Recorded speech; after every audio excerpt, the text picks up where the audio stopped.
அனைவருக்கும் வணக்கங்கள். நாணயங்கள் சேகரிப்பாளர்களுக்கு ஒரு நாணயமான பதிவு. ஒரு 5 ரூபா ஒரு நண்பர் கேட்டிருக்காரு. அவருக்காண்டி ஃபோட்டோ எடுத்து போட போனேன். அதை ஒரு பதிவாக போட்டுருவோம் அப்படின்னு உங்களுக்கு ஒரு பதிவாக யூடியூப் சேனலில் போடுறேன். மொத்தம் இங்கே ஒரு 6 கரன்சி வச்சுருக்கேன். இந்த 6 கரன்சியும் சேர்ந்து 3 கவர்னர். ராமாராவ் அது வந்து செகண்ட் இஷ்யூ இங்கே வச்சுருக்கிறது. ஃபஸ்ட்டு இஷ்யூலாம் சோல்ட் ஆயிடுச்சு. அதுக்கடுத்து Iyengar third issue, Bhattacharya fourth issue. இந்த ராமாராவ் கரன்சியில் வந்து செகண்ட் இஷ்யூ கரன்சி இது எல்லாமே. இது ஏ ப்ரீஃபிக்ஸு A64 A91. இது DO. இந்த ஓ கிடையாது, பூஜ்ஜியத்துலேருந்து ஆரம்பிக்காங்க. 0 1 2 3 4ன்னு சொல்லி ஆரம்பிக்காங்க. அந்த சீரியல் உள்ள ABCDயில் உள்ளது. இது ஏ, இது டி. அந்த வரிசையில் இதை நான் வச்சுருக்கேன். இதில் என்னென்னா இந்த 3 கரன்சியும் ஒரே மாதிரி தான் இருக்கும், ப்ரீஃபிக்ஸ் தான் வேறு வேறு. இது பி ராமாராவ், ரிப்பப்ளிக் ஆஃப் இந்தியாவுடைய first reserve bank of India governor, சுதந்திர இந்தியாவின் முதல் கவர்னர் ரிசர்வ் பேங்க் ஆஃப் இந்தியாவுக்கு. இந்த 5 ரூபீஸ்ன்னு இருக்கா,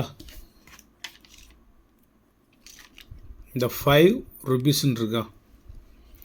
இதுக்கடுத்து இது வந்து பா, இது வந்து ஜா. இந்த பாவுக்கும் ஜாவுக்கும் உள்ள ஒரு புள்ளி வச்சுட்டா பாஞ்ச். இது ரா, இது இப்படி துணை எழுத்துப்பட்டால் இது ரூ. இது பா, இப்பு கிடையாது பா. இது யா, ருபயா, 5 ரூபயா. இது ருப்பியான்னு வரக்கூடாது, ருபயான்னு வரக்கூடாது, ருஃபயான்னு வரக்கூடாது. 5 ரூபயா இது வந்து ஹிந்தியில். ஆனால் ருபியே அப்படிங்கிறது தான் கரெக்டு.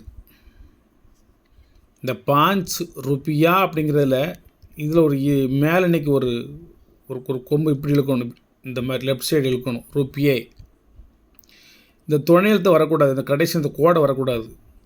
இந்த கோடு போட்டு மேலே இழுத்திங்கன்னா ருப்பியோ அப்படின்னு வரும், ருப்பியோ அப்படின்னு. இந்த கோடை தூரம் எடுத்துகிட்டு 3 எழுத்து தான், ரூ இப் ஏ, ருபியே அப்படின்னு வரணும். அதுதான் கரெக்ட் ஹிந்தி. இது வந்து இன்கரெக்ட் ஹிந்தி.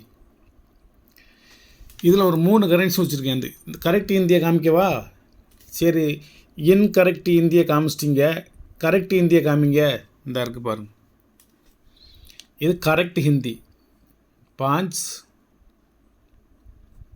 இந்த மேலே புள்ளி பக்கத்தில் எப்படி போட்டிருக்காங்க 5. இதில் வந்து 5ல் ஒரு புள்ளி மட்டும்தான் போட்டிருக்கும்.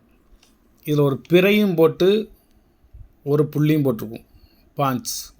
இது 5, இது 5.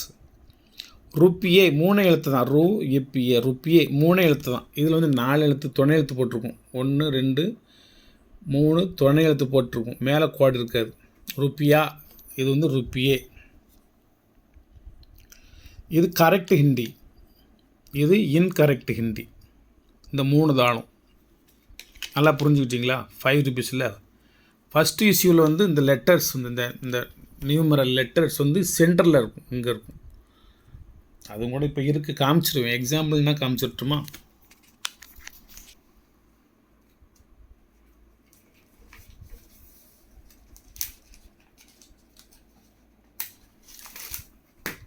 இது ஃபஸ்ட்டு இஷ்யூ.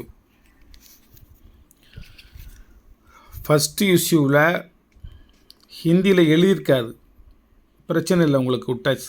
5 ரூபியாவா 5 ரூபியேவா அப்படிங்கிற பிரச்சனை இல்லை, இங்கிலீஷில் மட்டும்தான். ஆனால் 18 48 61ன்னு இது வந்து குட் கண்டிஷன். இது வந்து யூஎன்சி கிடையாது. சென்டரில் எழுதியிருக்கும் லெட்டர், மற்றதில் வந்து ரைட் சைடு எழுதியிருக்கும், சென்டரில் இருக்காது. சென்டரில் வந்து இந்த ஹிந்தியில் எழுதியிருக்கும், இல்லை ஹிந்தியில் எழுதியிருக்காமல் 861 சென்டரில் லெட்டர் இருக்கும். இது வந்து ஃபஸ்ட் இஷ்யூ. இது செகண்ட் இஷ்யூ, இது தேர்ட் இஷ்யூ, இது ஃபோர்த் இஷ்யூ. பட்டாச்சாரியா தான் ஃபோர்த் இஷ்யூ. இது அந்த மானும் ஃபஸ்ட் இஷ்யூலேருந்து அந்த மானும் வலது பக்கம் முகம் வச்ச மாதிரி இருக்கும். மற்றது எல்லாத்துலேயுமே இடது பக்கம் முகம் வச்ச மாதிரி இருக்கும். செகண்ட் இஷ்யூவில் காமிக்கட்டுமா? இடது ஒரு முகம் இருக்கும். அதில் நான் செல்லுகை பிடிச்சிக்கோம்ல, அது இடது கை, நான் விரல் வச்சு வலது கை. இந்த இடதுபுற முகம் இருக்கா, இது ஃபஸ்ட் இஷ்யூவில் பாருங்கள், வலது பக்கம் முகம் இருக்கும். என்னுடைய கை இருக்கா, கை இது 1 2 3 இது வலது பக்கம் இருக்கும். அது மாதிரி இதுலேயுமே இடதுபுறம் தான் இருக்கும். மற்ற எல்லாத்துலேயும் இடதுபுறம் தான் இருக்கும். இது வந்து இன்கரெக்ட் ஹிந்தியில் உள்ள 6 மான், 6 deer, left face of the sitting deer. இடது பக்கம் முகத்தை காட்டியவர் அமர்ந்திருக்கக்கூடிய ஒரு மான். வலதுபுறம் காமிச்சிருந்தா அது வந்து ஃபஸ்ட் இஷ்யூ. இது இடதுபுறம் காமிச்சிருக்கும். இது 3 தாளும் ராமாராவு. இடது பக்கமாக மான் படுத்திருக்கும். வலதுபுறம் வந்து லெட்டர் இருக்கும். இது வந்து வலதுபுறம் முகம் இருக்கும், லெட்டர் சென்டரில் இருக்கும். இது வந்து ஃபஸ்ட் இஷ்யூ. அது செகண்ட் இஷ்யூ. இது தேர்ட் ஐயங்கார், ஹெச்வி ஐயங்கார். இது வந்து கரெக்ட் ஹிந்தி, அது இன்கரெக்ட் ஹிந்தி, இது கரெக்ட் ஹிந்தி. 5 ரூபியே அப்படிங்கிறது கரெக்ட் ஹிந்தி. ஏ இன்செட்டு, ஜே ப்ரீஃபிக்ஸு, அதில் ஒரு தாள் மட்டும்தான். அதுக்கப்புறம் வந்து பட்டாச்சாரியா, இது ரெண்டும் வந்து யூஎன்சி, இந்த 2 கரன்சியும். மற்றதெல்லாம் குட் கண்டிஷன். இதுவும் பட்டாச்சாரியா. ஏபிசிடிஇயில் இது வரும். இது வந்து கடைசியில் ஒய்யில் வரும், ஒய். இதுவும் ஏ இன்செட்டு தான். 329,626 9626. இது 731,522 இந்த கரன்சி. மொத்தம் 7 விதமான கரன்சி வச்சுருக்கேன். 2 பட்டாச்சாரியா, ஒரு ஐயங்கார், செகண்ட் இஷ்யூவில் ஒரு 3 ராமாராவு, ஃபஸ்ட் இஷ்யூவில் ஒரு ராமாராவு. மொத்தம் 7 கரன்சி வச்சுருக்கேன். இதில் எல்லாம் எத்தனை மான்னு பார்த்துக்கோங்க. 3 மான் இருக்கும், 6 இருக்காது. அதனால தான் பார்த்துக்கோங்கன்னு சொல்கிறேன். இது வந்து பட்டாச்சாரியாவில் 3 டீர், 3 மான்கள். அதில் ராமாராவிலலாம் 6 மான்கள். இது ஐயங்காரில் உள்ள 6 மான், இது ராமாராவில் உள்ள 6 மான், இது ஃபஸ்ட் இஷ்யூவில் உள்ள 6 மான், பட்டாச்சாரியாவில் வந்து 3 மான், 3 டீர். உங்களுக்கு எது தேவை, இப்போ நாம் நம்பர்லாம் காமிச்சிருக்கோம்ல, எந்த நம்பர் தேவை அப்படின்னு சொன்னால் இது வந்து இதனோட கண்டிஷனை பொறுத்து தான் இதனோட வேல்யூ.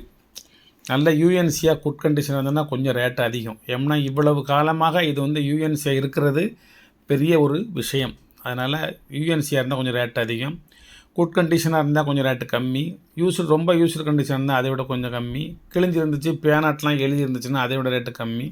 இது வந்து கண்டிஷனை பொறுத்து தான் உங்களுக்கு ரேட்டு சொல்லப்படும். வணக்கம், வாழ்த்துக்கள். சப்ஸ்கிரைப் பண்ணுங்கள், ஷேர் பண்ணுங்கள், லைக் பண்ணுங்கள், கமெண்ட் பண்ணுங்கள். இது ஒரு நண்பருக்காக எடுத்தது, அப்படியே நான் உங்களுக்கு ஒரு பதிவாக பதிவு செஞ்சிடுறேன். வணக்கம்.